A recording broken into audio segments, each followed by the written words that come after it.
Peugeot Dongfeng, SFR Numéricable, Lafarge Holcim, Alstom, General Electric demain, la liste des grandes opérations de fusion ou d'alliance s'allonge de jour en jour. Et face à la puissance du mouvement, chacun pressent que nous ne sommes qu'au début d'une vague qui pourrait submerger plusieurs fleurons nationaux. Car les fusions appellent d'autres fusions pour rééquilibrer le rapport de force entre concurrents et car toutes les conditions sont favorables aux stratégies de croissance externe aujourd'hui. D'abord, parce que la reprise des grandes manœuvres industrielles succède à une phase historiquement longue de gel et d'attentisme au plan mondial. Or, les périodes de retournement haussier du cycle sont le moment où les entreprises sortent de leur posture défensive en se tournant vers des projets de développement long. L'investissement reprend, mais dans une grande entreprise, sur un marché saturé, la croissance passe souvent par de la croissance externe. Ensuite, parce que les écarts de valorisation sont maximaux à ce stade.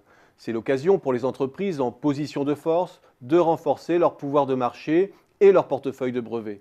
Il faut alors tirer vite. C'est donc un moment particulièrement critique où se solde le jeu entre gagnants et perdants de la crise. Et pour les entreprises affaiblies, le risque est maximal, car c'est à leurs dépens que s'opère le mouvement de concentration. Les conditions de financement de ces opérations sont enfin exceptionnellement favorables. Les taux d'intérêt sont historiquement bas et la remontée des bourses facilite les opérations d'appel au marché. À ce jeu, ce sont les entreprises des pays qui disposent de la principale puissance de feu financière qui sont aux avant-postes. L'activisme des groupes américains et allemands est peu surprenant dans ce contexte. Deux raisons plus structurelles agissent également sur cette vague de regroupement. L'arrière-plan de déflation chronique d'abord. N'ayant pas de marge sur les prix, les entreprises ont intérêt aujourd'hui à agir sur leur paysage concurrentiel, autrement dit, à écrémer la concurrence. La nécessité de nouer des alliances ensuite pour atteindre une taille critique sur le marché mondial et avoir accès aux demandes émergentes.